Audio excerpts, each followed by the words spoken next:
Welcome everybody. Thank you so much for joining me on this episode of Video Friday. Today I am super excited because I have my fabulous friend Laura Winslow with me today. She is out of Phoenix, Arizona, and Laura is just a rock star when it comes to her blog. So I called her up and said, will you please come on and chat with us, because I just want people to just get to learn and glean from all that you do. So Laura, welcome. So excited to have you. Hi, so good to see you. We had so much fun in Seattle. I know. Okay, so yes, Laura and I go way back. Not really that far, but it has been. It was so much.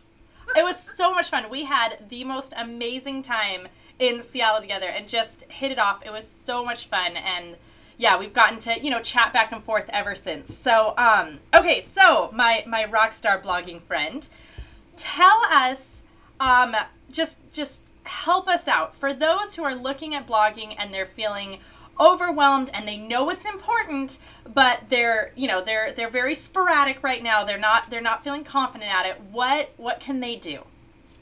Okay, well, for starters, you really want your blog to be reflective of you. And that might sound so simple, but really you need to kind of own in on what you're all about, what your style is. You need to do some thinking about that if you already haven't. And you need to, after you do that, just make your blog a home that feels exactly like you, so that when clients visit your blog, they just immediately know your style, they know what you're all about, and they just feel you, because you're not going to get that ideal client unless you put out there who you are and what you want, So as far as making it reflective of you, my style's not for everybody, but when they visit my blog, I really think they get a sense of who I am. I can't help but use the same few colors. It's very colorful and blue and pinks. Okay, and speaking of that, that's one thing that I don't know if there's anybody who does this in the photography world as well as you do. I mean, it is literally, when you're talking about, making it be a reflection of who you are. Okay, put your hand up. I want him to see your ring. Everything about Laura, this is her all the way through. I mean, when you go to her website, which is LauraWinslowPhotography.com, and of course we're going to have it linked under this video. But go to her website, okay? Look at her website. Now look behind her at her office. Look at the ring she's wearing, the lipstick she's got on. Literally, when you meet Laura in person, you're like, oh my gosh, this is you. It's so there. So how did you, for someone who's not sure how to find them, what could they do to find who they are and get that voice to reflect in their brand and their blogging and their marketing efforts? Yeah, well, one of the first things I think, and I'm sure you know this too, you had to do it way back when too, is that everything is not for you. It's really not. And as far as your photography style, I think at the beginning you kind of see vintage style, and then you see this action, and you see this style processing, and you think, oh, well, I need to be trying that, right? And, you're laughing because you totally feel me, right? Yes. You go through that stage where you're being everything. Do you remember that? Back in the day, I was one session would be the total vintage, run, the vintage action 10 times. And then my next session would be bold and bright. And then the next session would be earthy and airy. And I'm yeah, I was having a total identity crisis. But you know what? I think it's important that people understand that I think all of us go through that, and it's an important part of the process. And okay, how long do you think it took you before you honed in, from when you started to when you honed in of okay, I'm seeing who I really am? I think probably a year. It was really when I decided, that I'm not going to try for everything. I'm not going to do everything. I'm just going to stop. Even to this day, I can look at black and white images and just be so in awe of them and love them so much. But that's what I do. I love them. That doesn't mean that I need to go and become Ansel Adams. That would be whack. and you know what? For what I'm doing to that, Yeah, and I think I was probably the same. I think I was probably, I had no skills, literally none, when I started, my business when I decided I was one of those, like, I'm saying I'm a professional photographer and I don't actually know how to use the camera. I will shamefully admit that. So I would say it probably took me about 1.5 years. But yeah, I agree. I think people need to understand that it's okay to know that it's going to probably take 1 year to really figure out who you are, what you want to shoot, what you want your style to look like. And that's if you're paying attention to it. That's if you're looking for it. If you're not looking for it, then it could definitely take much, much longer. Yeah, good. I think one of the things that was really helpful for me is instead of trying to figure it out myself, I just kind of stopped and paid more attention to what others were saying about my work.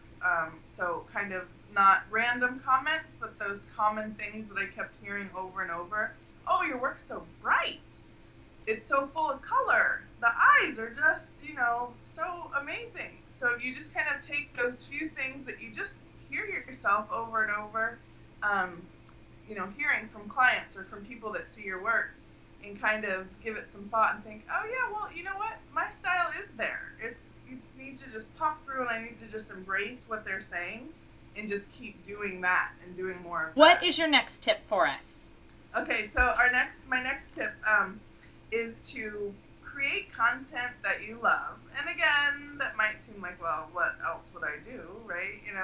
But it needs to be content that draws your readers into, and in order to do that, you need to love it. I mean, look at your blog, Leah. It's just incredible. People go because you provide content that is relative, that people want to learn about, that people want to, so many things. You go through your videos, and it's like, oh, that's good. Well, which one do I start with first, There's so many awesome topics, and those don't just come to you.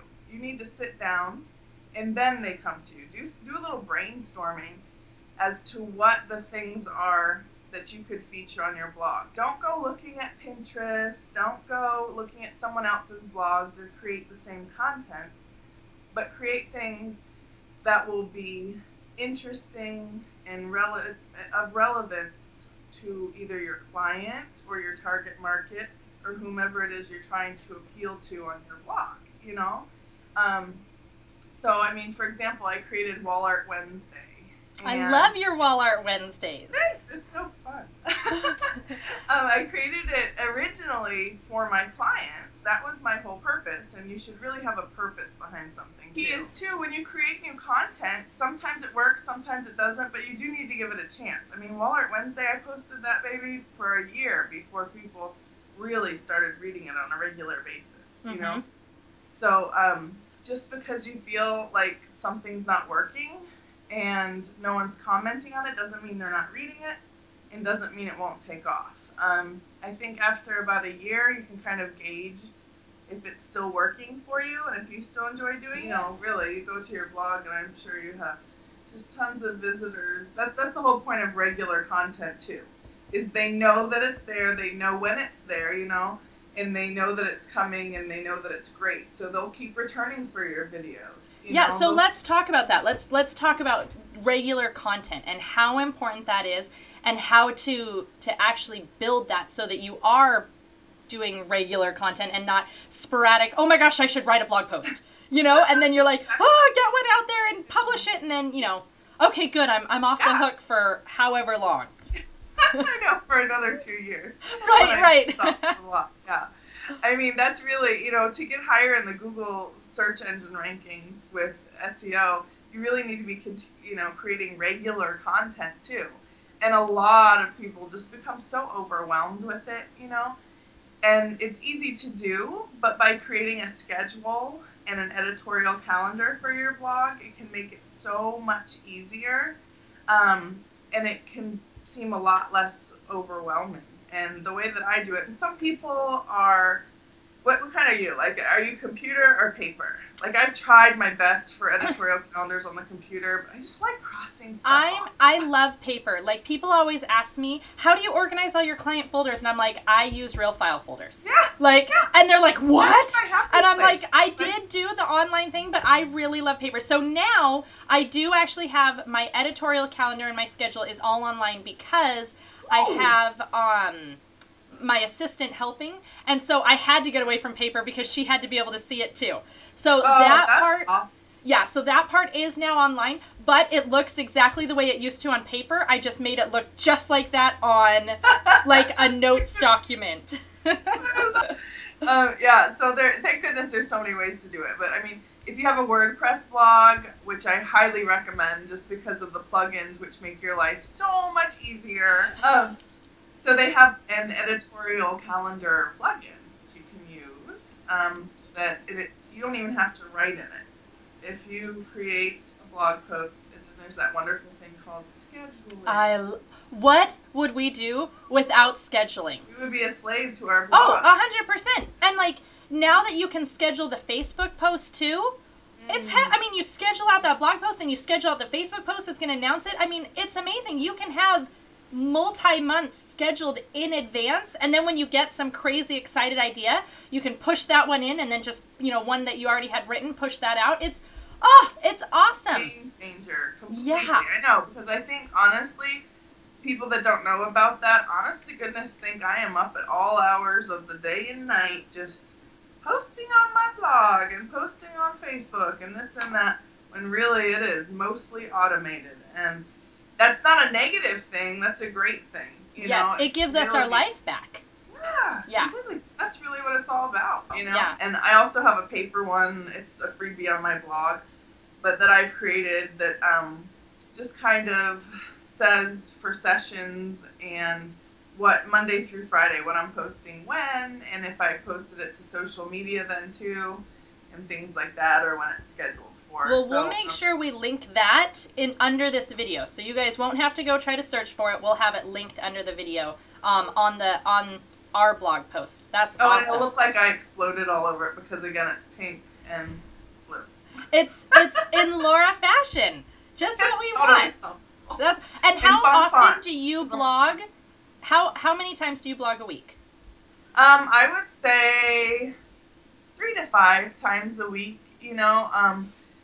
And really, that's just what I have scheduled. I usually blog twice a month.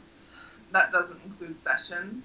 But with the other content, either once or twice a month, I sit down on one day and create all my content. Put it out there.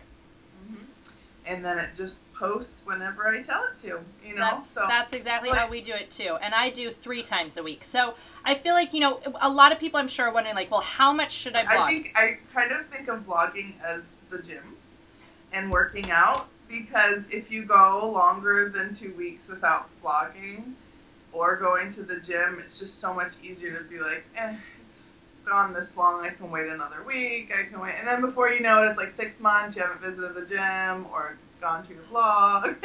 And all the good that you've been working on is being undone, because all that SEO and anything you've been building is like diminishing with all that absence. I love that. I've never heard it explained that way. And that's like, yes, that's perfect. That is awesome. Analogy that people will totally understand. If you don't understand, you're crazy. But, yeah. No, that's if you awesome. really like to go to the gym every single day, you're awesome. I love it. Oh, that was awesome. Thank you so much. That was fantastic. I know there's so much that people can get just out of this conversation to make their blogging better. So thank you. Thank you for joining us. I love you. Thank you so much. I love your background. Drop it runner too. Thank you. I did a Great Gatsby mini session. I saw it. Oh my gosh, I loved it. Loving the gold. Oh, it was amazing. As soon as I saw it, I'm like, hey, I've got that backdrop. Ooh. I love you. This was so fun. Thank you for being with me. And I'm so glad everybody's getting to know you a little better through this, because everyone should get to know you. You're so much fun. So, okay, everyone. Thank you so much for joining us on this episode. Remember, we carry our cameras to create, but we created our businesses to thrive. So don't just survive, thrive. We will have all the links we talked about in the comments section of the blog post, and we really want to hear from you. So let us know, how's your blogging going? Are you one of the sporadic people, or do you hit the gym regularly? We want to know how blogging's going. And if you have questions, ask them in the comment section below, and both Laura and I will try to get in there and answer them for you. So thank you again for joining us, and we'll see you next week.